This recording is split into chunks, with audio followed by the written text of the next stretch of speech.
এই যে বোতলটা হাতের মধ্যে নিলা, বোতলটা তুমি, আমি ধরছি বাম হাতে না, খুব খেয়াল করো।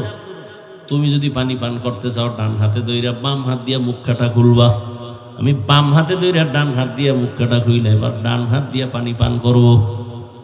তুমি বাম হাত দিয়ে একটা টান মারবা, আধা লিটার 1 লিটার নাই, এক টানে নাই। আর আমি ঠিক এই পানিটাই পান করব, 3টা ধাক্কা দিয়া স্টেপে স্টেপে আমি পান করব। আমারও পানি পান করা হলো, তোমারও পানি পান করা হলো। তোমারটা সুন্নত হয় না, আমারটা সুন্নত হয়ে গেছে। এই জন্যই পানিটা আমার ইবাদত হিসাবে আল্লাহর কাছে আমি ফলাফল পাবো। জুতা তুমিও পরো আমিও পরি, সুন্নত অনুযায়ী ডান পা আগে ডান জুতায় ঢুকাও সুন্নত, বাম পা বাম জুতায় ঢুকাও তারপরে সুন্নত। এবার তুমি যখন কদম দিবা ডান পাটা আগে দিয়া কদম শুরু করো সুন্নত। জুতা তুমিও পরো আমিও পরি, বাসায় যে সবাই ফ্রেশ হবে। ফ্রেশ ফ্রেশ হবে কেমনে? হাত ধুইবে, চেহারা ধুইবে, পাও দিয়ে ফ্রেশ। আমিও কিন্তু বাসায় গিয়ে ফ্রেশ হম। ব্যবধানটা কি? আমি হাত ধুইতে গিয়ে পুরা কোন পর্যন্ত ধুবো, চেহারাটা পুরাটাই ধুইয়া দোনো পাও সুন্দর করে ধুবো, আমারটা ও ফ্রেশ নামে অজু হয়ে যাবে। একই কাজ তুমিও করো আমিও করি, রসুলের আদর্শ মতো করো, সওয়াব। বাথরুমে তুমিও যাও আমিও যাই, নবীর আদর্শ মতো যাও, সওয়াব।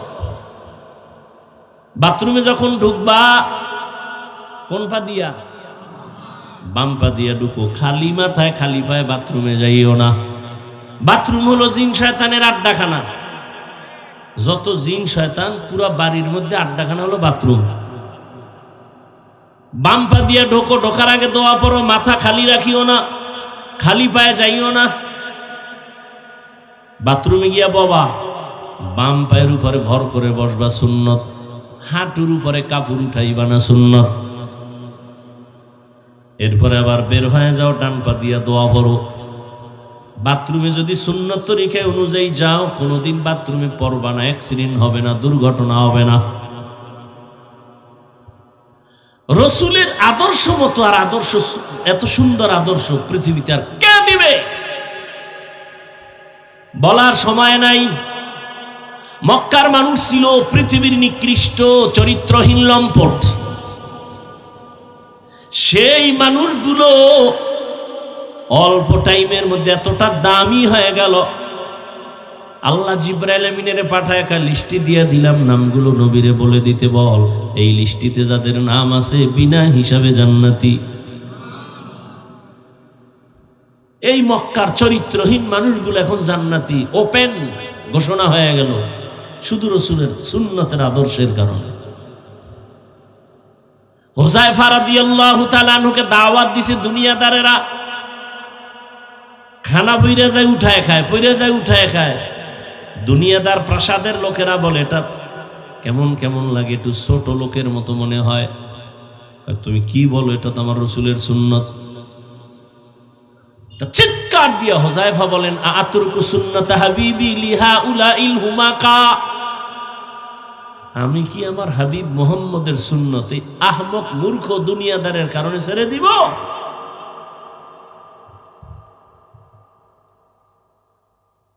হ্যাঁ, রবের সাথে যারা মোলাকাত করতে চায় তাদের জন্য 1 নম্বর করণীয় নেক আমল। তবে আমল করতে গিয়ে সতর্ক, 100% থাকতে হবে ইখলাস, এবং 100% সতর্ক থাকতে হবে শিরিক যেন না ঢুকে। মা মানাল ইখলাস, ইখলাস কি? তাসফিয়াতুল আমাল মিন তালাবি আওয়াজিন ওয়া গরজি আরজিন ওয়া রুয়াতির ইয়াইন, এমন কাজ, এমন আমল যেটা একমাত্র আল্লাহকে সন্তুষ্ট করার জন্য হবে। ইন্না সলাতি ওয়া নুসুকি ওয়া মাহইয়ায়া ওয়া মামাতি লিল্লাহ ওয়া মামাতি লিল্লাহি রাব্বিল আলামিন। রঙ্গে তাকওয়া रंग सिद्क रंग दीता अबद बाकी बुअद बर आबदी। ওই ভুলে গেছেন মনে হয় না? মাথার মধ্যে কি লাগানো? বড় ওড়না লাগাইছে, পানি পায় না, চামড়ার মুজার সাথে ওড়নার একটা অংশ দিয়া বেঁধে পানি উঠাইয়া কুকুরের পান করায় দিল। জাহান্নামী গুনাহগার নারী। কুকুরের পানিটা পান করানো মাত্র রহমতের নবী সাহাবাদেরকে শুনাইতেছেন, ও সাহাবায়ে কেরাম, গায়বী একটা আওয়াজ, অদৃশ্যের একটা আওয়াজ আসছে, ও নারী, এই শুধু এতটুকু আমলের বরকতে তোমার জীবনের সব গুনাহগুলো মাফ। এর নাম ইখলাস। ব্যবসা করবো আল্লাহর জন্য, চাকরি করি আল্লাহর জন্য, বয়ান করবো আল্লাহর সন্তুষ্টির জন্য, বয়ান শুনবো আল্লাহর সন্তুষ্টির জন্য, প্রত্যেকটা কাজ আমার আল্লাহকে রাজি খুশি করার জন্য। এর নাম ইখলাস, খালিসান লিওয়াজহিল্লাহি তাআলা। আর একটা সতর্ক, শিরিক যেন না ঢুকে। শিরিক কি? কয় যেই কাজ আল্লাহ পাবে ওই কাজ আর একজনকে দেওয়ার নাম শিরিক। ইবাদত পাবে কে? সিজদা পাবে কে? এটা আর একজনকে দেওয়ার নাম হলো শিরিক। আল্লাহর ক্ষমতা আর একজনের মধ্যে আছে মনে করার নাম শিরিক। আল্লাহর মতো আরো কেউ আছে মনে করার নাম শিরিক। আল্লাহর বিশেষ কিছু গুণ আছে, এই গুণটা আর কারো মধ্যে নাই, যদি কেউ মনে করে হ্যাঁ আছে, মনে করার নাম শিরিক। যে মনে করে তার নাম মুশরিক। আল্লাহ বলেন সব গুনাহ চাইলেই মাফ দিব, শিরিকের গুনাহ চাইলেই ক্ষমা দিব না। ইন্নাল্লাহা লা ইয়াগফিরু আন ইউশরাকা বিহি ওয়া ইয়াগফিরু মা দুনা যালিকা লিমান ইয়াশা ওয়া মান ইউশরিক বিল্লাহ ফাকাদ ইফতারা ইসমান আযীমা ওয়া মান ইউশরিক বিল্লাহ ফাকাদ দাল্লা দালালাম বাঈদা ওয়া মান ইউশরিক বিল্লাহ ফাকাদ হারামাল্লাহু আলাইহিল জান্নাহ। আল্লাহ স্পষ্ট বলেন যারা শিরিক করবে এদের জন্য জান্নাত হারাম। অন্য আয়াতে আল্লাহ বলেন ফালা নুকিমু লাহুম ইয়াউমাল কিয়ামাতি ওয়াজনা। শিরিক যুক্ত আমল আল্লাহ ওজনের মিজানের পাল্লায় উঠাবেন না। মঈনুদ্দিন চিশতি মদিনা থেকে আসছেন ভারতে কালেমার দাওয়াত দেওয়ার জন্য। লক্ষ লক্ষ বিধর্মী যখন কালেমা পড়ছে খুব খুশি। মা কয় এই মঈনুদ্দিন এত খুশি কেন? কয় মা আমার হাতে বহু বিধর্মী কালেমা পড়ছে, দিলটা খুশি। কয় মা বলে বাবা এটা আমার অবদান, তোর কোনো অবদান নাই। মঈনুদ্দিন চিশতি বলে মা কি অবদান? মঈনুদ্দিনের মা কান্না করে বলে বাবা তুই আমার গর্ভে যখন আসছো আমি এক রাতও ঘুমাই নাই। আমি আমার মালিকের দরবারে কান্না করে দোয়া করেছি, হে মালিক আমার গর্ভের সন্তানকে তুমি তোমার ওলি হিসাবে কবুল করে নিও। এই মঈনুদ্দিন শুধু তাই না, তুই যখন দুনিয়াতে আসছো আমি তোকে যতদিন বুকের দুধ পান করাইছি আল্লাহর কসম এক ফোঁটা দুধও বিনা অজুতে তোর মুখে আমি দেই নাই। এমন সন্তান আল্লাহওয়ালা হবে না কেন? এরে আল্লাহর গোলাম, গাছ যেমন হবে ফল তো তেমনই হবে। মা বাপ ভালো হবে তো সন্তান ভালো, শিক্ষক ভালো হবে তো ছাত্র ভালো, পীর ভালো হবে তো মুরিদও ভালো হবে। ও আল্লাহর বান্দারা, পর্দার আড়ালের আম্মা জানেরা, আপনারা জানেন আল্লাহর এক বড় দুশমন দুনিয়াতে ছিল ফেরাউন। নাম জানেন তো সবাই? বলেন তার স্ত্রীর নাম কি? এত বড় বেঈমানের ঘরে থাইকে আসিয়া আল্লাহর এত পেয়ারা হয়ে গেল। রহমতের নবী বলেন কিয়ামতের দিন জান্নাতে আসিয়ার সাথে আমার বিবাহ হবে। ও বাগেরহাটের মা বোনেরা, ও আম্মা জান, এত বড় বেঈমান ফেরাউনের ক্ষমতা, টাকা, সব স্বাধীনতা লাথি মারিয়া জগৎ বিখ্যাত আসিয়া যদি আল্লাহর এত পেয়ারা হয়ে যায়, নবীজি সুসংবাদ দিয়ে গেছেন দুনিয়াতে কিয়ামতের দিন আসিয়ার সাথে রহমতের নবীর বিবাহ হবে। এরে আম্মা জান, আপনার স্বামী তো ফেরাউনের মতো খারাপ না। আপনি যদি চিন্তা করতেন স্বামীকে লাইনে নিয়ে আসবেন, বেশি সময় লাগতো না রে মা।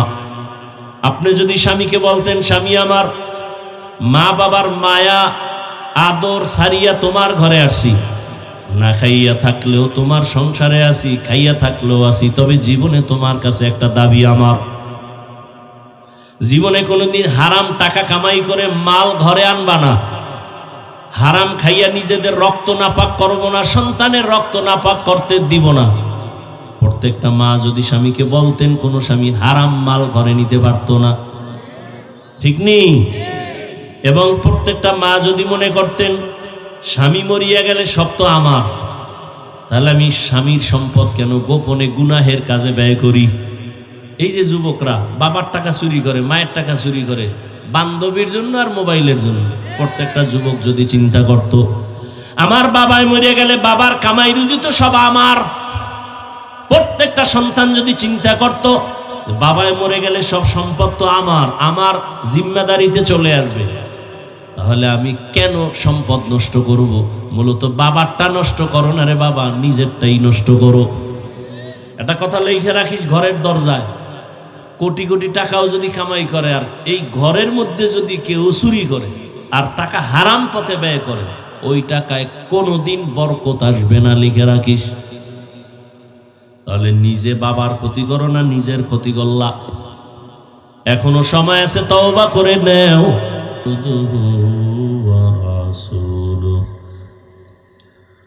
اللهم صل على محمد النبي الأمي وعلى آله وسلم تسليما. وبعد فأعوذ بالله من الشيطان الرجيم. بسم الله الرحمن الرحيم.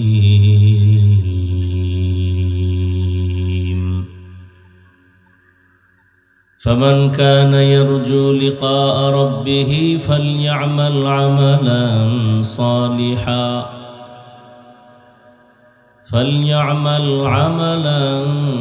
صالحا ولا يشرك بعبادة ربه أحدا. وقال رسول الله صلى الله عليه وآله وسلم: أخلص دينك يكفك العمل القليل.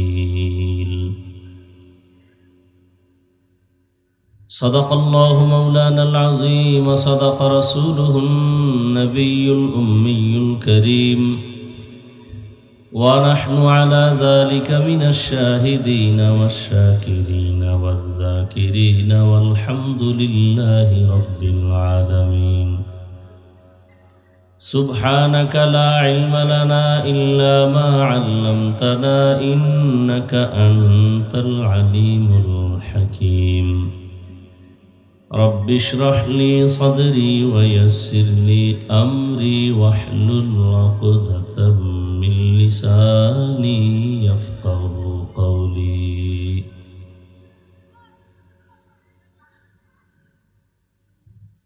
حقیقت کھل جائے گی بوقت امتحان تیرے، حقیقت کھل جائے گی بوقت امتحان تیرے، کہ سستی میں یا محنت میں گزاری زندگی تو نے، کہ سستی میں یا محنت میں گزاری زندگی تو نے. محمد نے آ کر کفر کو مٹایا،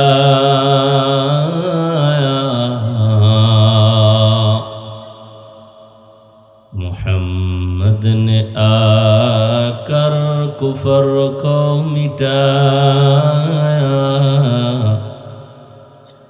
کفر کو مٹا کر صداقت بتایا، کفر کو مٹا کر صداقت بتایا. ফামান কানা ইয়ারজু লিকা রাব্বিহি ফালইআমাল আমালান সালিহা। আল্লাহ বলেন, যারা অন্তর থেকে চায় তার রবের সাথে মোলাকাত করবে, তাদের জন্য করণীয় আমলে সালেহ, ওয়ালা ইউশরিক বিইবাদাতি রাব্বিহি আহাদা, এবং তাদের জন্য সতর্কবাণী, ইবাদত করতে গিয়ে তার রবের সাথে যেন কাউকে অংশীদার না বানায়, শিরিক না করে। হাদিসে পাকে আল্লাহর রাসূল বলেন, আখলিস দীনাকা ইয়াকফিকাল আমালুল কলিল। হে উম্মত, তোমাদের ঈমান ও আকীদাকে পরিশুদ্ধ করো, অল্প আমল নাজাতের জন্য যথেষ্ট হয়ে যায়। আয়াত হাদিসের তর্জমাটা বলে ফেললাম, এবার কিছু ব্যাখ্যা করব আপনাদের আগ্রহের উপরে। কারণ বয়ান করা বা শোনাটা এটা কোনো বক্তার এলেম আর আমলের ডিগ্রি দিয়া হয় না। কিছু কথা বলবো, খুব খেয়াল করে শুনবেন, আর দয়া মেহেরবানি করে বেয়াদবি ক্ষমা চেয়ে বলছি, উঠা বসা করবেন না। তো আমি বক্তব্য ওলামায়ে কেরাম, অতিথিবৃন্দ সবাই দিয়েছেন, এখন বাকি শুধু মোনাজাতটা। তা আমি হাত উঠাবো আলহামদুলিল্লাহি রাব্বিল আলামিন বইলা শেষ, আজকের জন্য ওই প্যান্ডেল শেষ। এবং আমি হাতটা উঠাবো আপনাদের আগ্রহের উপরে। আমার কষ্ট হলেও আমি আলোচনা রাখবো যদি আপনারা শোনার আগ্রহ প্রকাশ করেন, আর উঠা বসা করলে আমি হাত উঠাই দেব। গতকালকে বয়ান করতেই পারি না অসুস্থতার কারণে, আজকে তো আল্লাহ তৌফিক দিছেন, তাও ঢাকাতে প্রচণ্ড বৃষ্টি, তো এদিকে আলহামদুলিল্লাহ পরিবেশ সুন্দর। এই জন্য আমি প্রায় সময় বলি, বান্দা চাইলে কিছুই হয় না, আল্লাহ চাইলে সব হয়। কিছু মানুষ নিজেও ক্ষতিগ্রস্ত হবেন না, অন্যেরও ক্ষতির কারণ হবেন না। নিজে ক্ষতিগ্রস্ত হন, এই হিসাব খুব এক সাইড। অন্যের ক্ষতি করা আরো কঠিন এক অপরাধ। এখানেও মনে হয় বৃষ্টি হয়েছে, তারপরেও যে আল্লাহ পরিবেশ রাখছেন বসার মতো, এটা আল্লাহর বড় দয়া। অতএব যারা আসছেন কষ্ট করেই আসছেন। দুই একজন ব্যক্তির কারণে যেন এই সুন্দর আয়োজন, পরিবেশ যেন বিঘ্নিত না হয়, খুব খেয়াল রাখবেন ইনশাআল্লাহ। আর যে কথাটা বলছি খেয়াল করবেন, বয়ান, ওয়াজ, এটা বক্তার এলেম আমলের ডিগ্রি দিয়া হয় না। দুইটা কঠিন পুঁজি থাকলে বক্তার বয়ান হয়। একটা পুঁজি অদৃশ্য, আর একটা পুঁজি দৃশ্যমান। অর্থাৎ একটা অদৃশ্য দেখাও যায় না, আর একটা অদৃশ্য দোনোটে, আর একটা দেখা যায় হালকা। একটা হলো আল্লাহর রহমত, আল্লাহর দয়া রহমত না থাকলে সেখানে বয়ান হবে না। দৃষ্টান্ত আমি টানবো না, সময় যেহেতু কম, অধিক রাত। হাজারো হাজার মানুষ বয়ান শোনার জন্য আসছে, এখানে কথা, সেখানে কথা, স্টেজে কথা, বক্তা বয়ানই করতে পারেন। এরকম বিশৃঙ্খলা করে ওয়াজের বরকত নষ্ট করছে। এই জন্য এক নম্বরে থাকতে হবে রবের রহমত, আর একটা পুঁজি থাকতে হবে উপস্থিত শ্রোতাদের অন্তরে নিরঙ্কুশ মোহব্বত। এই দুই জিনিস থাকলে বয়ান হবে, এবং ওই বয়ানে কিছু ফায়দা হবে। আশা করি আল্লাহর রহমতের, এবং আপনাদেরও দোয়া কামনা করি। বয়ান মুখস্থ করেও করা যায় না, আর দেখে দেখেও বয়ান করা যায় না, বাকি দোয়ার কারণে অনেক কিছু পারা যায়। 1 মিনিট একটা উদাহরণ দেই। ছোটবেলা আমাদের দেশে ঢাকার থেকে কিছু লোক যাইতো কিছু দেখানোর জন্য, যেটাকে আমাদের ওই সময়ের ভাষায় বলতাম টকি। অর্থাৎ খালের পাড়ে একটা পর্দা টানাইছে, সাদা পর্দা, উন্মুক্ত। দেশটা স্বাধীন হইল কিভাবে? দেখানোর জন্য। এখন সব মানুষ ওই সাদা পর্দার দিকে তাকায় আছে।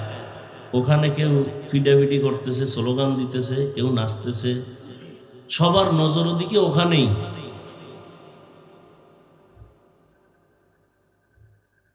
যখন বাতি বন্ধ হয়ে গেল, দেখলাম ওটা শুধু কাপড়, একটা সাদা পাতলা কাপড়। তো এখানে নাচানাচি করলো, এরা গেল কই?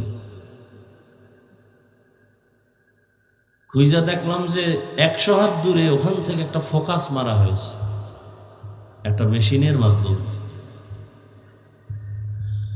তাহলে ফোকাসটা যখন সাদা পর্দার মধ্যে লাগছে, সাদা পর্দায় সব ফুটে উঠছে, সবাই নজর দিকে, কিন্তু মূল আকর্ষণ ওখান থেকে আসতেছে।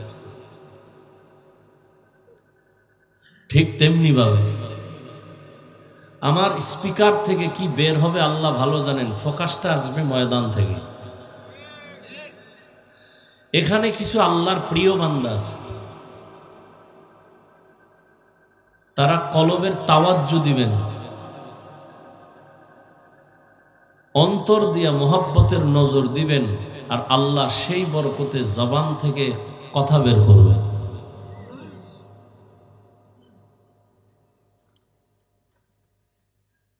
আয়াত এবং হাদিসের মাধ্যমে যে তর্জমাটুকু বললাম, এখানে মূল আলোচনার বিষয়বস্তু আমল সম্পর্কে কিছু কথা। আমল কি, আমল কেন, আমল কিভাবে। আল্লাহর হুকুম নিজের জীবনে বাস্তবায়ন করা, এর নাম আমল।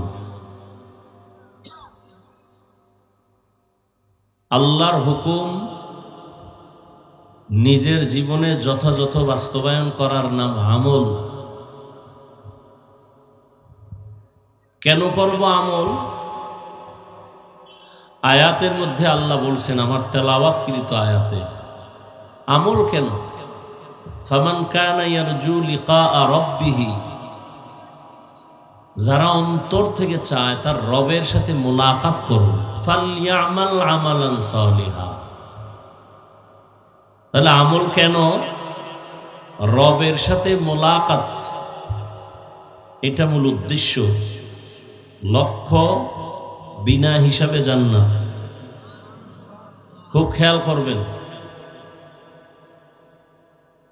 আমল কি? আল্লাহর হুকুম বাস্তব জীবনে যথাযথ বাস্তবায়ন করার নাম। কেন করব আমল? আল্লাহর মোলাকাত, পুরস্কার জান্নাত। কিভাবে করব? তরিকায়ে রাসূল রাহমাতুল লিল আলামিনের দেয়া আদর্শ মতে। কেউ যদি আল্লাহর হুকুম মনগাড়া করে, নামাজ পড়ে নবীর তরিকা বাদ দিয়া, জিন্দেগির কোন নামাজ আল্লাহর কাছে গ্রহণযোগ্য হবে না। এক কথায় কোন আমল নবীর তরিকা ছাড়া আল্লাহর কাছে কবুল হবে না। এবার বিস্তারিত কিছু কথা। আমল আরবি শব্দ, বাংলা অর্থ এর কাজ। কাজের আরবি আর একটা শব্দ আছে ফেয়েলুন, মানিও কাজ। ফেয়েল এমন কাজ যেটা করা মাত্র তার ক্রিয়া শেষ। আমল এমন কাজ যেটা করার পরে ক্রিয়া শুরু, শেষ নেই। দান করছেন 5 টাকা, এটা আমল। দান করার পরেই কাজটা শেষ না, ক্রিয়া চলতে থাকবে কিয়ামত পর্যন্ত। ফেল শব্দটা দুনিয়ার কাজের সাথে বেশিরভাগ সম্পৃক্ত, আমলটা আখিরাতমুখী কাজের সাথে সম্পৃক্ত বা সওয়াবের কাজের সাথে সম্পৃক্ত। এই আমল দুই প্রকার, নেক আমল আর বদ আমল। ফরজ, ওয়াজিব, সুন্নত, মুস্তাহাব, জায়েদা, মুআক্কাদা, ফরজ আলাল কিফায়া, ফরজ আইন সব নেক আমল। গুনাহে সগীরা, কবিরা, শিরক ও বিদআত, কুফর, মাকরু, তাহরিমি, তানজি, নাজায়েজ, এগুলো সব বদ আমল। বদ আমল আবার দুই প্রকার, ফাহশা আর মুনকার। ইন্নাস সালাতা তানহা আনিল ফাহশাই ওয়াল মুনকার ওয়া লাযিকরুল্লাহি আকবার। নিশ্চিত মানুষকে আল্লাহ পাক বলেন নামাজ সমস্ত পাপ থেকে ফিরাবে। ঘোষণাকার আল্লাহর ওয়াদা কি পরিমাণ মিথ্যা না সত্য? কত পার্সেন্ট সত্য? তাহলে নিশ্চিত নামাজ মানুষকে সমস্ত পাপের থেকে ফিরাবে। নামাজ পড়নেওয়ালা ব্যক্তি মিথ্যা বলে কেন? নামাজ পড়ে সুদ খায় কেন? ঘুষ খায় কেন? বেপর্দায় চলে কেন? নামাজ কেন তাকে অন্যায় থেকে ফিরায় না? নামাজ পড়ে মানুষের ক্ষতি করে কেন? মা বাবার সাথে বেয়াদবি কেন? বলেন নামাজ যেভাবে আদায় করা দরকার ওইভাবে সে নামাজ পড়ে না। এর নামাজটা কেমন নামাজ? এর নামাজটা জাহান্নামে যাওয়ার নামাজ। কোথায় যাওয়ার নামাজ? এবার বুঝেন যে নামাজ পড়িয়াও জাহান্নাম। দলিল আরাআইতাল্লাযী ইউকাযযিবু বিদ্দীন ফাযালিকাল্লাযী ইয়াদউল ইয়াতীম ওয়া লা ইয়াহুদ্দু আলা তাআমিল মিসকিন। পরের আয়াত কি? ফাওয়াইলুন লিল মুসাল্লিন, মুসল্লিদের জন্য ওয়াইল নামক জাহান্নাম।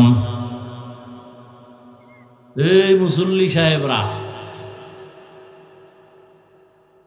যারা মুসল্লি নামাজ পড়েন তাদের জন্য জাহান্নামের মধ্যে মারাত্মক ওয়াইল নামক জাহান্নাম। এবার চিন্তা করেন কি নামাজ পড়ি,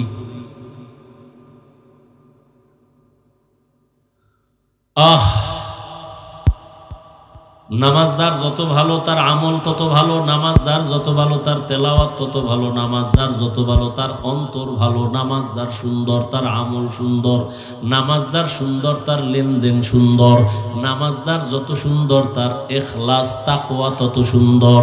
যত বড় পাগড়িওয়ালা হোক ওয়াদা ঠিক নাই, নামাজে ভেজাল।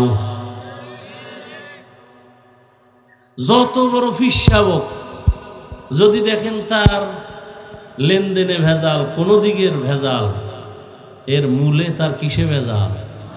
নামাজ। ইন্নাস সালাতা তানহা আনিল ফাহশাই ওয়াল মুনকার। তো বলতেছিলাম বদ আমল দুই প্রকার,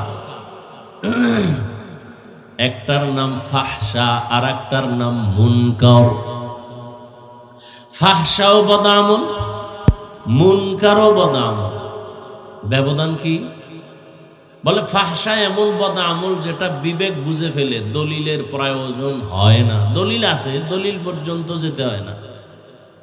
আর মুনকার এমন বদ আমল যেগুলো বিবেক দিয়ে সমাধান হয় না, দলিল ছাড়া। যেমন দুই একটা উদাহরণ বলেন তো, মিথ্যা কথা বলা সুন্নত? বলেন বলেন, এটা বুঝার জন্য দলিল লাগবে? দুনিয়ার সবাই মিথ্যাকে অপছন্দ করে। আপনার সাথে একটা বিধর্মীর সাথে মহব্বত আছে, চলাফেরার ক্ষেত্রে হিন্দুর সাথে সম্পর্ক থাকতে পারে না। যখনই দেখবে আপনি তার সাথে ওই যে বাংলায় বলে বিশ্বাসঘাতকতা, কোনদিন যদি তার বিশ্বাসে আপনি ঘাটতি ঘটায় দেন, আপনাকে জীবনের তরে সে অন্তর থেকে আর ভালো ধরবে না। আমি আপনাকে মহব্বত করি, যদি আমার মধ্যে একটা মিথ্যা আপনি চোখে ধরা পড়ে যায়, আপনার আমার উপরে ভক্তি কমে যাবে।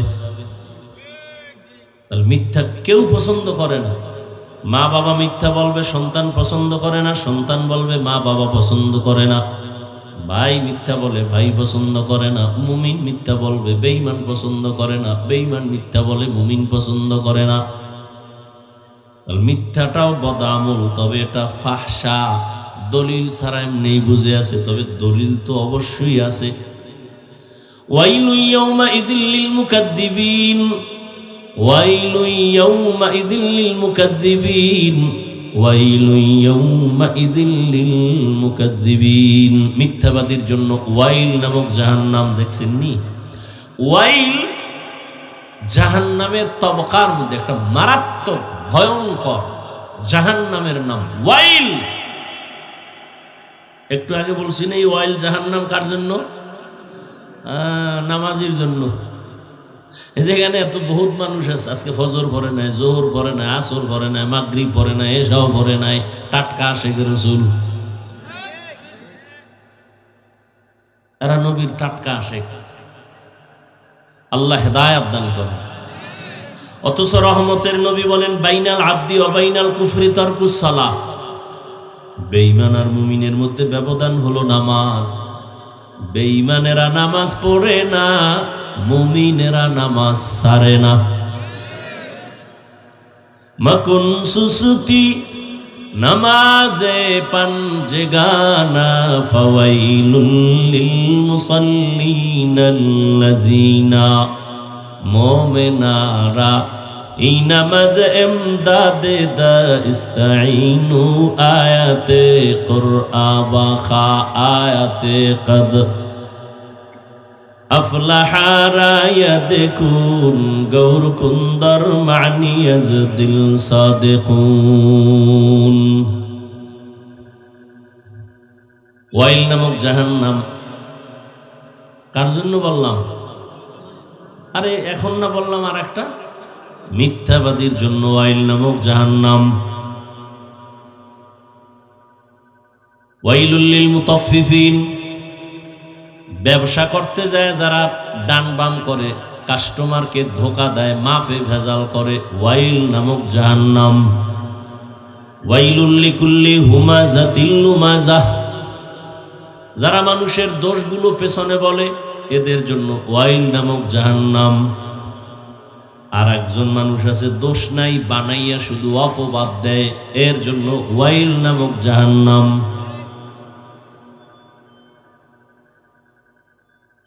ওয়াইল নামক জাহান্নাম বড় মারাত্মক। মিথ্যাবাদীর জন্য ওয়াইল নামক জাহান্নাম। قال رسول الله صلى الله عليه وآله وسلم إياكم والكذب فإن الكذب يهدي إلى الفجور إن الفجور يهدي إلى النار। রহমতের নবী বলেন, মিথ্যা থেকে নিজেকে বাঁচাও, কারণ মিথ্যা তোমাকে খারাপের পথে নিয়ে যাবে, পরিণাম ফল জাহান্নাম। তাহলে মিথ্যা যে মহাপাপ, এটা বোঝার জন্য কোনো দলিলের প্রয়োজন? গালি দেওয়া ছোট পাপ না বড়? গালি গালি গালি দেওয়া সওয়াব না গুনাহ? সগীরা না কবিরা? গালি দেওয়া মহাপাপ, এটা বোঝার জন্য দলিল লাগবে? পৃথিবীর সবার ব্রেন, জেহেন, বিবেক গালি কেউ পছন্দ করে না। যদিও আমরা কথায় কথায় গালি দেই, আবার গালির মধ্যে আবার অনেক মারাত্মক কাফের পর্যন্ত বলি। হুজুরও বড়, গালিও বড়। এই যে গালি দেওয়া হারাম, দুনিয়ার সমস্ত মানুষ এটা বিবেক দিয়ে বুঝে, দলিলের প্রয়োজন হয় না, যদিও দলিল আছে অনেক। ইয়া আইয়ুহাল্লাযীনা আমানুত্তাকুল্লাহা আকুলু কাওলান সাদীদা। আল্লাহ বলেন আমাকে ভয় করো, জবানকে কন্ট্রোল করো। আল্লাহ আর এক আয়াতে বলেন কুল্লি ইবাদি ইয়াকুলুল্লাতী হিয়া আহসান। হে রহমতের নবী, মুমিনকে বলে দেন কাফেরের সাথে যেন কখনো খারাপ ব্যবহার না করে। قال رسول الله صلى الله عليه وآله وسلم سباب المسلم فسوق وقتاله كفر। মুমিন হইয়া আর এক মুমিনের গালি দেওয়া পাপিষ্টের কাজ, এক মুমিন আর এক মুমিনের বিরুদ্ধে যুদ্ধের ঘোষণা দেওয়া বেদিনদের কাজ। قال رسول الله صلى الله عليه وآله وسلم المسلم من سلم المسلمون من لسانه ويده। রহমতের নবী বলেন, হে উম্মত, খাঁটি মুসলমান যদি হতে চাও জবান আর হাতটাকে নিরাপদ রাখো। তোমার জবান দ্বারা যেন কেউ কষ্ট না পায়, হাতের দ্বারা কষ্ট না পায়। قال رسول الله صلى الله عليه وآله وسلم من يزمن لي ما بين لحييه وما بين رجليه أزمن له الجنة। নবী বলেন, উম্মত, দুই জিনিস হেফাজতের জিম্মাদারি যদি নাও, আমি মুহাম্মদ তোমাকে জান্নাতে নেওয়ার জিম্মা নিব। এক নম্বরে লজ্জাস্থানের হেফাজত করো, দ্বিতীয় জবানের হেফাজত করো। তাহলে গালি দেওয়া হারাম, এটা বুঝার জন্য দলিল আছে, তবে দলিল পর্যন্ত যেতে হয় না, বিবেক বুঝে ফেলছে।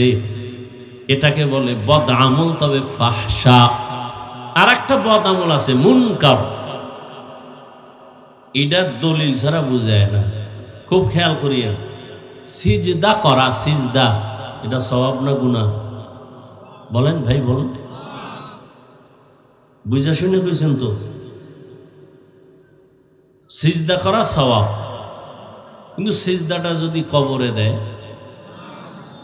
বুঝা কইেন। সিজদাটা যদি বট গাছে দেয়, হারাম। এখানেও আপনাকে সন্দেহ? সিজদা যদি আল্লাহ ছাড়া অন্যকে দেয়, এইরকম আশিকের রাসূল জমিনে নাই। সত্য কথাটা স্বীকার করেন, মানেন আর না মানেন। আল্লাহ ছাড়া অন্যকে সিজদা দেনেওয়ালা আসেনি? আপনারা কি ফতুয়া দিলেন যে আল্লাহ ছাড়া অন্যকে সিজদা দেওয়া হারাম? কথা ঠিক, কিন্তু যারা দিতেছেন তারা কি হারাম মনে করে দেয়? হ্যাঁ, দেখেন তো। আপনি গিয়া বলবেন, এই মিয়া, তুমি কবরে সিজদা দাও কেন, সমস্যা কি? আপনি বলবেন শিরক, বলবো চুপ। কিসের শিরক? কিসের শিরক? আপনাকে বলবে দলিল দে। তুই যে শিরিক বললি, দলিল দে। মানে আমার মতো হালকা পাতলা দুই মৌলবী হইলে তো দুই একটা প্রথম অবস্থায় বলবেন, ভাই আল্লাহ ছাড়া ইবাদতের সিজদা আর কাউকে দেওয়া যাবে না, হারাম। দলিল দিছে। এবার কয় তোর দলিল শেষ নি? কয় আমার দলিল নে। কি? আমরা যে পীরের কদমে সিজদা করি, মাজারে সিজদা করি, এটা ইবাদতের সিজদা না। কি? এটা সম্মানের সিজদা। এই লাফাইয়েন না, কথা বুঝেন। দলিল দিছেনি, কথা বলেন না। এবার আপনি কইবেন, তুমি যে একটা আন্দাজি কইলা, এটার কোনো প্রমাণ আসেনি? কোরআন শরীফ থেকে প্রমাণ। তাই নাকি? দাও। এক নাম্বার দলিল, আল্লাহ নিজে আদমরে সিজদা দিতে বলছেন। উসকুন আনতা ওয়া যাওজুকাল জান্নাহ। আল্লাহ পাক আদমের সামনে দাঁড় করাইয়া ফেরেশতাদের সিজদা দেওয়াইছেন, হুকুম করছেন, সিজদাও দিছেন। ফাসাজাদু ইল্লা ইবলিস। ইবলিস দেয় নাই। দেখছনি, ইবলিস সিজদাটা দেয় নাই, ও জাহান্নামে। তা বুঝো এবার সিজদার দাম কত। এই সিজদা ছিল সম্মানের। হাইছেন না, আপনার কাজ করার জন্য ও কাছে বহু দলিল আছে। আমার মতো মোল্লারে কাজ করার জন্য বহু দলিল ওদের হাতে আছে। বাতিলকে দুর্বল মনে করেন না, এত সোজা না। এবার কবি এই হন দলিল মাত্র একটা দিলাম, আর একটা তাজা দলিল হন কি, ইউসুফ আলাইহিস সালামকে মিশরে গিয়া তার মা বাবা 11টা ভাই গিয়া সেজদা দিল। কোরআন শরীফের আয়াত, ইন্নী রাআইতু আহাদা আশারা কাওকাবান ওয়াশ-শামসা ওয়াল কমর রাআইতুহুম লি সাজিদিন। দুই দলিল তাজা দিয়ে দিল কোরআন থেকে। আমি কাইত,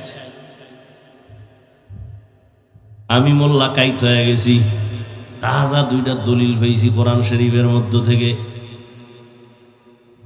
আমার থেকে আরেকটু জ্ঞানওয়ালা আল্লাহর রহমতওয়ালা বান্দা ওখানে লাগবে, নাইলে অরে সাইজ করা যাবে না। যদি একটু বুদ্ধি নিয়ে আল্লাহর উপরে ভরসা করে ওখানে দাঁড়ায়, সে এখন পাল্টা বলবে, তুই যে তাজা দুইটা দলিল দিলি কোরআন থেকে আদম আর ইউসুফ নবীর, বল তুই আদমের উম্মত নাকি ইউসুফ নবীর উম্মত? এইবার তো চিন্তা করে গেছে, বলবে না না না না, আমি আদমের উম্মত না, ইউসুফ নবীর উম্মত। কার উম্মত? কি বলবে? সহযোগিতা করেন, কি বলবে সে? আদমের উম্মত না, ইউসুফ নবীর উম্মত না, কার উম্মত? বলবে আমি মুহাম্মদের উম্মত। বলা মাত্রই জুতা হাতে নিয়ে ফেলুন, কানে ধর, মুহাম্মদের উম্মত বল। মুহাম্মদের এত সম্মান আল্লাহ দিলেন, 63 বছর হায়াতে কোনোদিন কেউ মোহাব্বতে সম্মানে মুহাম্মদ রে সেজদা দিছেনি? রহমতের নবী বিদায় হয়ে গেলেন 1500 বছর। বল মুহাম্মদের উম্মতেই 1500 বছর পর্যন্ত নবীর রওজা মোবারকে গিয়ে কোনো আশিক মায়া মোহাব্বতে আর সম্মানে সেজদা দিছিনি নবীর মাজারে? আর দলিল আছে? আছে। এবার আরো কিছু বাংলা দলিল। বল নবীজির থেকে সম্মানিত ব্যক্তি আর কে আছে? আপনাদের কি খেয়াল? দুনিয়াতে যত বড় ফিসাব হোক, আমার রসুলের থেকে দামি, নবীজির থেকে বড় ফির আছে কেউ? বড় মুফতি মুহাদ্দিস, বড় বক্তা, বড় এলেমওয়ালা? দুনিয়াতে যত দরবার শরীফ আছে, বলো মদিনার দরবার থেকে দামি দরবার আজমির শরীফ, খানজাহান আলীর দরবার, মেজবান্ডার শরীফ, আদ্রসি, দেওয়ানবাগ, রাজারবাগ, চন্দ্রভাড়া। নবীজির দরবার মদিনার দরবার, এই দরবার থেকে দামি কোন দরবার সারা দুনিয়াতে আর একটাও নাই। রহমতের নবীর মাজার মদিনাতুল মুনাওয়ারা, রহমতের নবীর মাজার থেকে দামি মাজার আজমিরের মাজার, নিজামুদ্দিন আউলিয়ার মাজার। সাউন্ড এমন হয় কেন বাবা? সবাই একমত, মদিনার দরবার থেকে দামি কোন দরবার, নবীজির মাজার থেকে দামি কোন মাজার সারা দুনিয়ায় নাই। সবাই একমত না? বলেন নবীর দরবারে কি পরিমাণ গরু জবাই হয়, নারী পুরুষ সমানে গান বাজনা করে। নবীজির মাজারে কি পরিমাণ মোমবাতি জ্বলে। নবীর মাজারে সেজদা হয়? হয়? তাহলে সোজা কথা, কোনো প্যাচ নাই। রহমতের নবীর দরবারে যা চলবে না, নবীজির মাজার মদিনাতুল মুনাওয়ারায় যা চলবে না, দুনিয়ার মাজারে আর দরবারেও তা চলতে দেয়া হবে না। এগুলো সোজা দলিল, কোনো প্যাচগোছ নেই। বাকি রইল কপাল ফুরলে আর কি করা। কপাল যদি হুইরেই যায়, তাহলে আমি হাফিজুর রহমান কেন, মক্কা মদিনার ইমাম কেন, স্বয়ং রসুলেও বয়ান করলে কপাল খুলে না। যেই রসুলের চেহারা মোবারকের দিকে এক নজর দিলে জাহান্নামের আগুন হারাম। কেমন রহমতের নবী আমার, যেই রহমতের নবীর চেহারা মোবারকে একবার তাকাইলে 7 দিনের পেটের ক্ষুধা থাকে না। কেমন রহমতের নবী, হায়াতে কোনোদিন ভুলেও একটা মিথ্যা কথা বলেন নাই। রহমতের নবী জীবনে একটা গালিও দেন নাই। হাজারো গালি নবী শুনছেন, একটা গালির জবাবও দেন নাই। কেমন মায়ার নবী, জীবনে 2টা চোখ মোবারক গরম করে কারো দিকে তাকান নাই। সেই নবীকে একবার না 2বার না 13 বছর পর্যন্ত কাছে বসে দেখলো। নবীজির মোহাব্বতের বয়ানও শুনলো, কিন্তু কত বড় নিকৃষ্ট বেঈমান, জীবনে কালেমা পড়ল না। এবার বুঝেন, নবীরে দেখলে জাহান্নাম হারাম, কলিজা ঠান্ডা, ক্ষুধা থাকে না। যেই নবীর ঘাম থেকে মেশকের ঘ্রাণ, নবী রাস্তা দিয়ে যখন হাঁটতেন দুপার্শ্বের গাছ নত হয় রসুলকে সালাম জানায়। নবী যেখানে কদম দেয় দীর্ঘ বছর পর্যন্ত শুধু ওই জায়গা থেকে শুধু মেশকের ঘ্রাণ আসে। সেই নবীজিকে 13 বছর দেখলো, বয়ান শুনলো, কপালে কালেমা জুটল না। এত বড় বেঈমান কপাল পরার নাম জানেননি? জানেননি? এর নাম কপাল। অন্যদিকে 27 বছরের একটা যুবক সন্তান তরবারি নিয়ে দৌড়ায় নবীকে জবাই করবে। কয় বছর?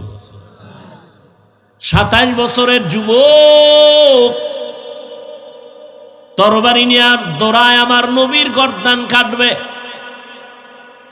রহমতের নবীর সামনে গিয়া চেহারা মোবারক দেখে তরবারি ফালায় বলে, রহমতের নবী আমাকে মাফ করে দেন, কালেমার রশি গলায় পড়ায় দেন। এর নাম কপাল। এই কপালওয়ালাকে কে? জিন্দেগি মে বন্দেগি তু করনা হে, जिंदगी में बंदगी तू करना है, जिंदगी बे बंदगी शर्मिंदा है, जिंदगी बे बंदगी शर्मिंदा है। यहाँ हम सब मुसाफिर दिल ना लगा, अहले दिल की नजर से रूह करता जा, शाह दौलत सब फकीर गर नेक नेहे, शाह दौलत सब फकीर गर नेक नेहे, जिंदगी में बंदगी तू करना है, जिंदगी बे बंदगी शर्मिंदा है, जिंदगी बे बंदगी शर्मिंदा है, जिंदगी में बंदगी कौन बंदगी, जिंदगी बे बंदगी शर्मिंदगी। भाईरा आमार साउंड की यार बारे ना पूरा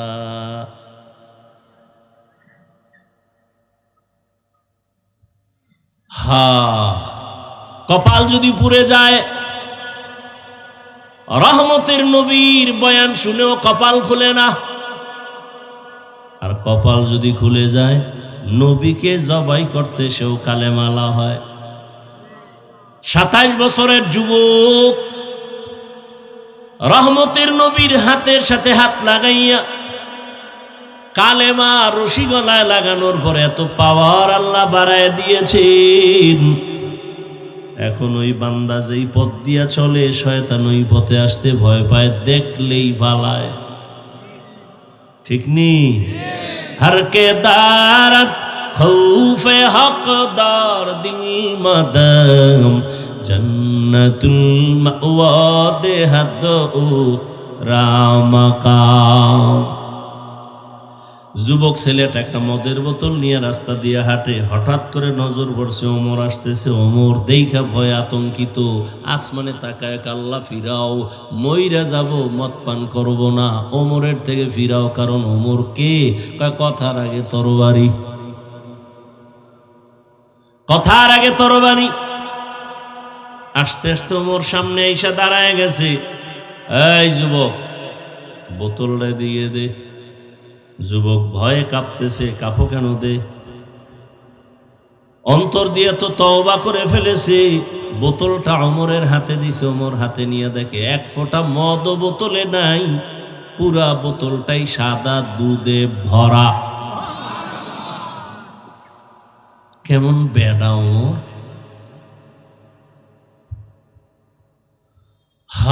যেই ওমর সম্পর্কে রহমতের নবী বলেন, লাউ কানা বাদি নবিয়্যুন লাকানা ওমর,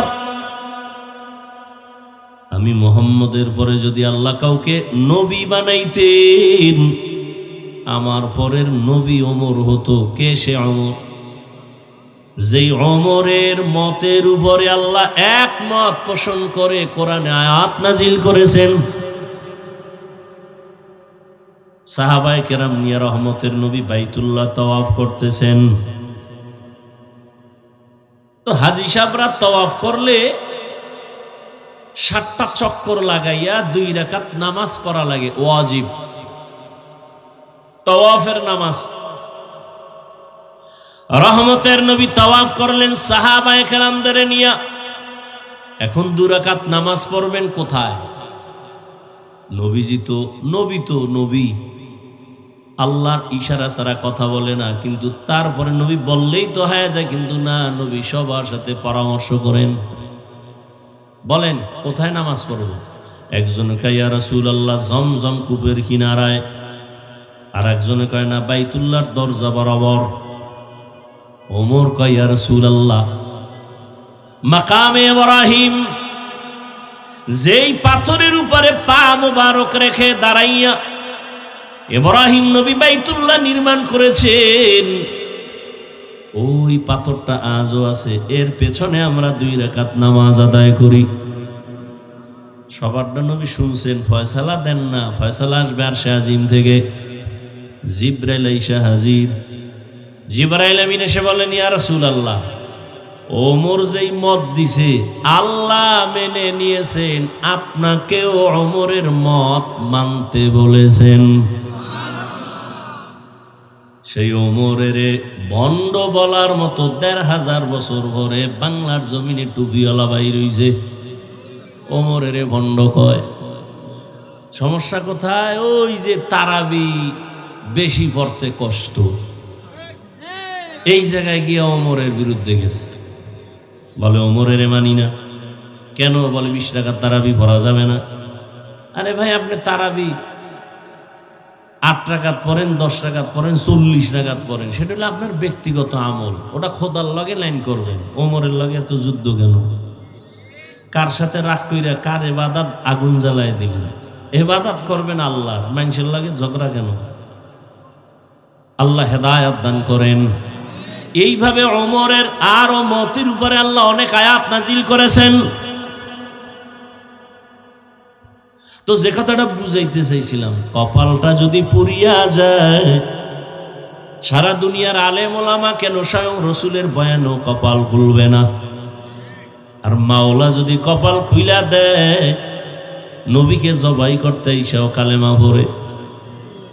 মাইয়াহদিল্লাহু ফাহুয়াল মুহতাদ ওয়া মান ইউদ্লিল ফালান তাজিদা লাহু ওয়ালিয়াম মুরশিদা। আল্লাহ যাকে কবুল করবেন হেদায়েত পেয়ে যাবে, যার কপাল খারাপ হয়ে হেদায়েত পাবে না, হেদায়েত পাওয়ার মতো কোনো মুর্শিদও পাবে না। মুর্শিদ মানে পথ দেখানেওয়ালা, পথ প্রদর্শক, জান্নাতের পথ দেখাবেন। আমগো দেশে বহুত মুর্শিদ নামের আছে, জাহান্নামের পথ দেখায়, কারণ সে নিজেও জান্নাতের পথ চিনে না। মুর্শিদ না শুধু মুজাদ্দিদে জামান, আন্তর্জাতিক বেঈমান। আল্লাহ হেদায়েত দান করেন। ফামান কানা ইয়ারজু লিকা রাব্বিহি ফালইআমাল আমালান সালিহা ওয়ালা ইউশরিক বিইবাদাতি রাব্বিহি আহাদা। যারা রবের সাথে মোলাকাত করার অন্তর থেকে আশা করে তাদের জন্য আজকের বয়ান। যারা রবের সাথে মোলাকাত করতে চায় না, অন্তত আজকের বয়ান তাদের জন্য না। রবের সাথে যারা মোলাকাত করতে চায় তাদের জন্য কর্মসূচি দুইটা। এক হলো প্রতিষেধক, আর একটা হলো প্রতিরোধক। আল্লাহ কত কুদরতের মালিক। মশা আছে না, মশা হাদিসে আছে, মশা যদি তোমার খানার মধ্যে ঘুরে যায়, একটা পাখা দিয়ে দেয়, এক পাখায় বিষ আর এক পাখায় ঔষধ। তুমি মশা যখন পইরে গেছে চাপ দিয়ে দুটা পাখা ঢুকাইয়া দাও, বিষটা পানি করে দেওয়ার মতো মেডিসিন আর এক পাখার মধ্যে আছে।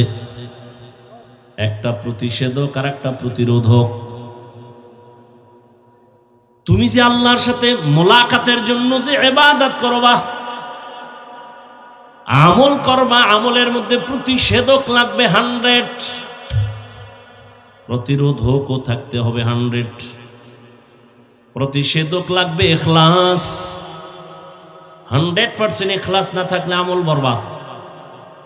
আবার 100% শিরিক থেকে মুক্ত, ঢুকলেই ইবাদত শেষ, ওটা প্রতিরোধক। শিরিক ঢুকানো যাবে না, ইখলাস কমানো যাবে না। আখলিস দীনাকা ইয়াকফিকাল আমালুল কলিল। নবী বলেন অল্প আমল করো, ইখলাসের সাথে এই আমলটাই জান্নাত পাবে। হাদিসে একটা ঘটনা আছে, এক আল্লাহর বান্দি জীবন ভর অন্যায় অন্যায় অন্যায়। একদিন রাস্তা দিয়ে হেঁটে যান, হঠাৎ করে তাকায় দেখে রাস্তার কিনারে একটা কুকুর পানির পিপাসায় কান্না করে, জিহ্বা বের করে। জাহান্নামী গুনাহগার নারীটার অন্তরে মায়া লাগছে, একটু পানি আইনে দেই, কুকুর তো।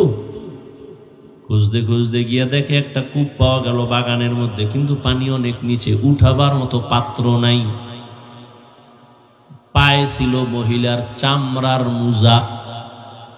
মুজা খুইলা এই মুজায় পানি নিবেন, নিচে দিল, দেখে তাও পাওয়া যায় না। ওই নারীর মাথায় ছিল বড় ওড়না। কি ছিল? গলায় না মাথায়? এ জাতি এখন জানে না ওড়না কই পরে।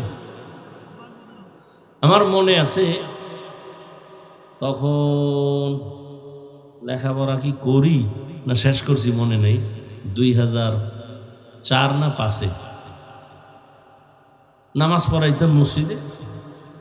তো দাওয়াত দিছে, হুজুর জুমার পরে আমার ঘরে খাইবেন।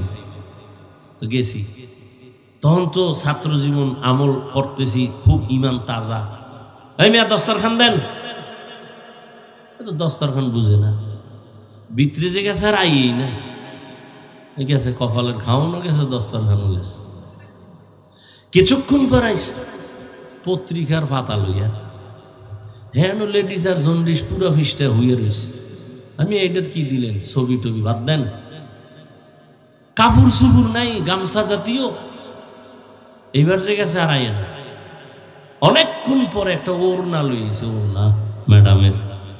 বললাম হবে না। তো আমার আব্বা যান ছোট থেকে শিখাইছে, কোথাও যদি ঠেকায় বড় দস্তারখান একটা পকেটে রাখবি, ঠেকা কাম সারার জন্য। এই যে একটা কাপড় রাখি, এটার আপনারা বলেন হাত রুমাল, নাক মুছেন, ঘাম মুছেন, আর আমি রাখি দস্তারখান হিসেবে। এই ছোটকাল থেকে আমার আব্বা শিখাইছে, এই প্লেটের নিচে এটা বিছাই দেব, বাস আর এখন তো মুসলমান তো অল টাইম পাক পবিত্র থাকে, বিড়ি টানলেও টেনশন না, দস্তারখানি লাগেই না দস্তারখানি। এই বয়ান কে করবে আর কে বুঝাবে? ওই যে একটু আগে বলছি না, কপাল পুরলে আর কে হেদায়েত দিবে? আল্লাহ হেদায়েত দান করবে। তো কি কথা বলতেছিলাম ভাই? ওই মহিলা জাহান্নামী নারী, মাথার মধ্যে ওড়না, তাও অনেক বড় ওড়না। কিন্তু দুঃখ, আজ আমার দেশের বোনেরা মায়েরা ওড়না তো পড়েই না, যতটুকু পরে তাও মাথায় না, গলায় ফ্যাশন লাগায় রাখে। মাফলার মতো ফ্যাশন। দেখেন না, এত বছর দাড়ি রস করছি, দাড়ি রাখে না। এখন কিছু যুবকরা রাখে। কেউ তোরে বয়ান দিল, কেউ বয়ান দেয় না, তো দাড়ি রাখছো কেমনে? তো এই থোতার গোড়ায় বিষয় কি? ওই যে এক নায়ক খেলোয়াড় রাখছে, তো ওর ডিজাইন স্টাইল ধরছি, স্টাইল।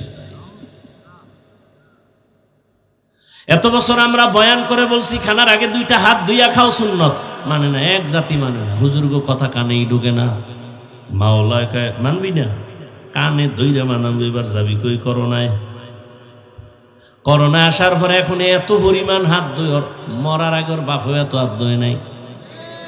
জনমের মতো পকেট থেকে মেডিসিন বাইর করে, আর আমারও মাঝে মাঝে কয় ধুইবেননি। তুই যদি এখন ডেলি 1000 বার দো, কোনো সওয়াব নাই, কারণ আমরা দুই সুন্নত মনে করে, তোমার মধ্যে তো সুন্নতের মায়া নাই। এই যে পানির বোতল এখানে, ও যুবক, তুমি কঠিন মনে করো কেন? ইসলাম এত কঠিন কে বলেছে তোমাকে? ইসলাম কত সহজ। পানির পিপাসা লাগছে, পানি পান করবা, 1 বোতল নিয়ে। শিরিক প্রথমত 2 প্রকার। এই উঠেন না, মোনাজাত দিবে এখনই, কাছাকাছি গুছাই নিয়ে আসে। আলোচনা করলে তো সারা রাত। এটা এমনই এক জগৎ, কিয়ামত পর্যন্ত বয়ান চলবে, বয়ান চলবে। বক্তা আজ আসি, আমি থাকবো না, আর একজন আসবে, চলতে থাকবে, তৃপ্তি হবে না এই মুমিনের। আল্লাহ নিজে কিয়ামতের দিন সব জান্নাতীদের এক জায়গায় বসাইয়া আমার নবীর মাধ্যমে তেলাওয়াত শুনাইয়া, আল্লাহ নিজে তেলাওয়াত শুনাইয়া তৃপ্তি দিবেন।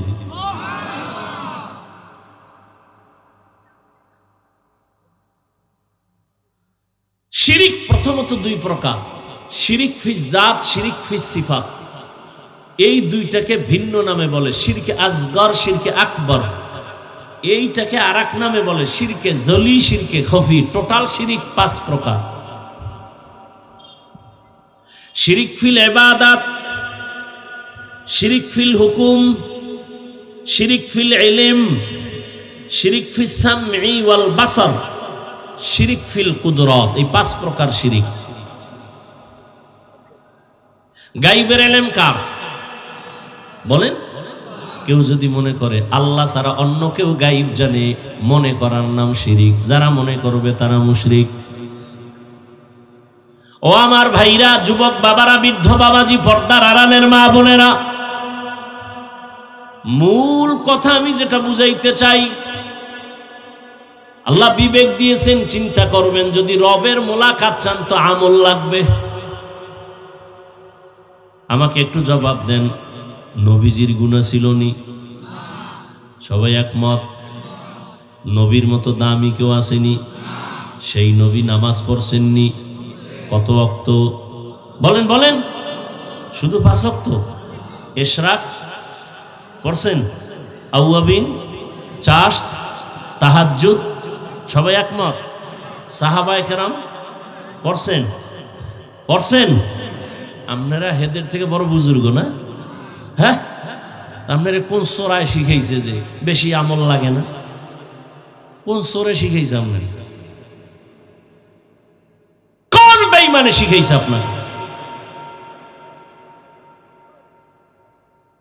বরং আপনারা জানেন কিয়ামতের ময়দানে, আপনারা না হাদিস শুনেন, সবাই হাদিস নিয়ে গবেষণা করেন, কিয়ামতের ময়দানে ফরজ ইবাদতের ঘাটতি পূরণ হবে নফলের দ্বারা।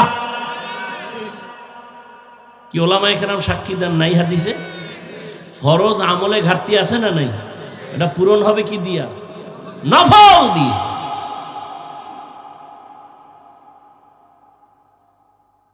অথচ আপনি আমলের লাইনেই নাই। রহমতের নবীর আমলের বয়ান যদি করতে থাকি রাত পার হয়ে যাবে, এত পরিমাণ আমল করছেন রহমতের নবী আমার। রহমতের নবী নামাজে দাঁড়ায় থাকতে থাকতে পা মোবারক ফুলে যাইত, হাত্তা তারিমা কদামা। হাদিসের ইবারত, নবীর পা ফুলে গেছে। আম্মাজান আয়েশা বলেন, এত কষ্ট কেন করেন? রহমতের নবী বলেন, আফালা আকুনা আবদান শাকুরা। রহমতের নবী এত পরিমাণ নফল আমল যার আমল নামায় থাকবে, সে হবে হাসরের ময়দানে বাদশাহ।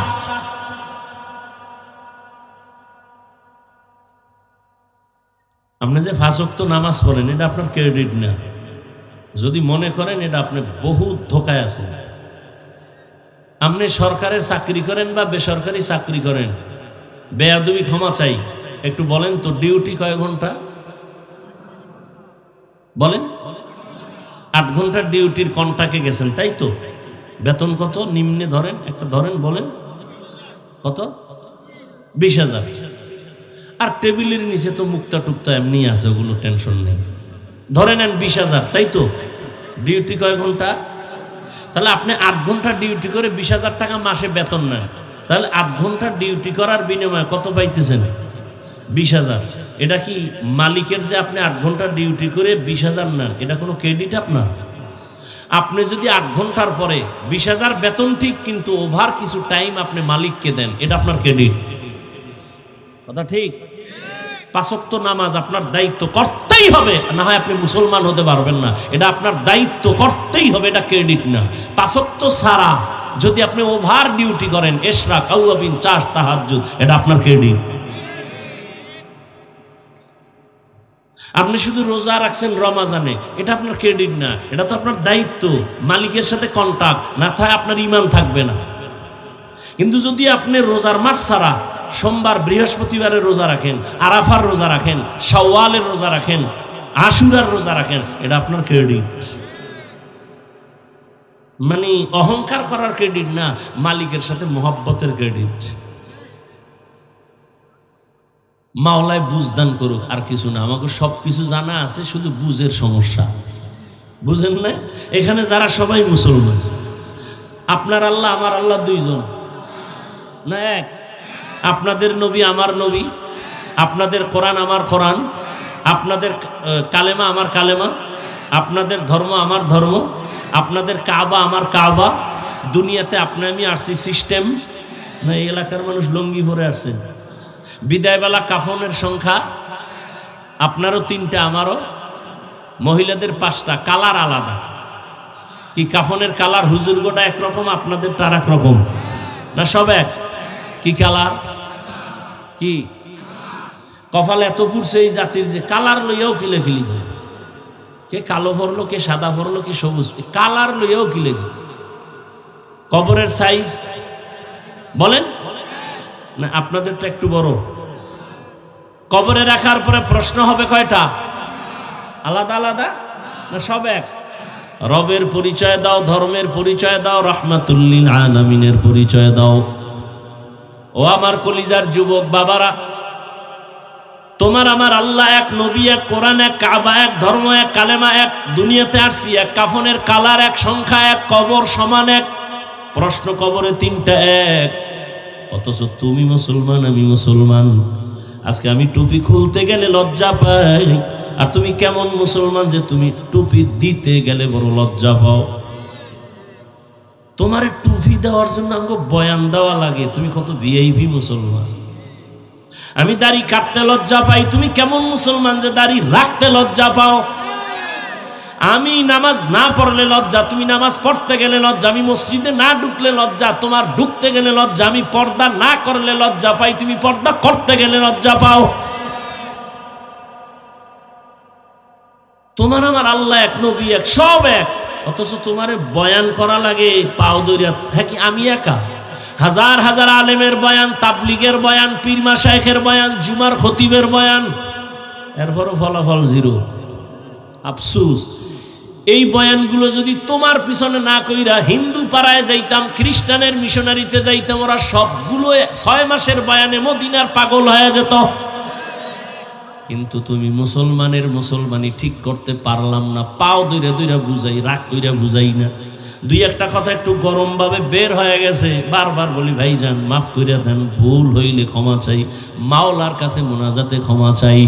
এত বিনয়ের সাথে বয়ান কইরা বুঝাই, এরপরও দেখা যায় নামাজ পড়িয়াও সুদের ব্যবসা ছাড়ো না রে বাবা, নামাজ পড়ো ঘুষ খাও, নামাজ পড়ে মিথ্যা বলো, নামাজ পড়ে ভাইয়ের হক নষ্ট করো, বোনের হক নষ্ট করো, মা বাবার সাথে বেয়াদবি, নামাজ পড়ে আবার কোরআনের বিরুদ্ধে, ইসলামের বিরুদ্ধে, আলেমের বিরুদ্ধে লেখালেখি করো। বাবা বলো আর কতদিন? জীবনে তো গুনাহ কম করো নাই রে বাবা। আমি যে এতক্ষণ বয়ান শুনাইতেছি একবারও কিন্তু বলি নাই এই যুবকেরা আমার মতো পাস করলি লাগাও, আমি কওমি মাদ্রাসার তাজা সন্তান, তুমি কওমিতে যাও, একবারও বলি নাই। আমি তাবলিগের লাইনের সন্তান, আমি পীর সাহেবদের মুরিদ, আমি একবারও বলি নাই তুমি ওই লাইনে যাও।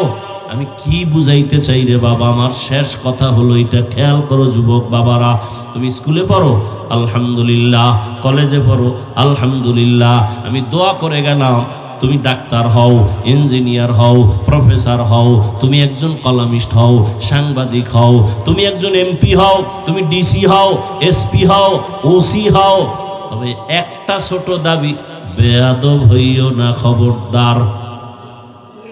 কি হইও না? এখন তুমি বলবা হাফিজ ভাই বেয়াদব হব না, তার ব্যাখ্যা কি? 1 নম্বর ব্যাখ্যা, বেয়াদবি করবা না মা বাবার সাথে, করলেই তোর মরণ, মরবি না, পঙ্গু হয় বিছানায় কাঁদবি। নাম্বার 2, শিক্ষকের সাথে বেয়াদবি যেন না হয়। নাম্বার 3, ওলামায়ে কেরাম মুরব্বির সাথে যেন বেয়াদবি না হয়। এই 3 জায়গার থেকে নিজেরে বাঁচায় যদি ডাক্তার হও, শুধু এই বাগেরহাটের ডাক্তার না, পুরা দেশের মধ্যে সুনাম সম্মানওয়ালা ডাক্তার হইতে পারবা। যদি মা বাবার দোয়া নিয়া, শিক্ষকের দোয়া নিয়া, আলেমদের নেক নজর নিয়া প্রফেসর হও, ইঞ্জিনিয়ার হও, আদর্শমান ইঞ্জিনিয়ার, এ এলাকার না পুরা দেশের মধ্যে সুনাম, তোমার সম্মানের চেয়ার রেডি থাকবে তোমার জন্য। আর যদি বেয়াদবি করে ডাক্তার হও, তাহলে জুতা খাইয়া তাসনিমার মতো দেশ থেকে পালিয়ে যেতে হবে। এমবিবিএস ডাক্তার হইয়াও কিন্তু কত কপাল ভরছে, বোরকার বিরুদ্ধে বহু বয়ান কইরা কিন্তু শেষমেশ বোরকা ভরিয়েই ফালাইছে।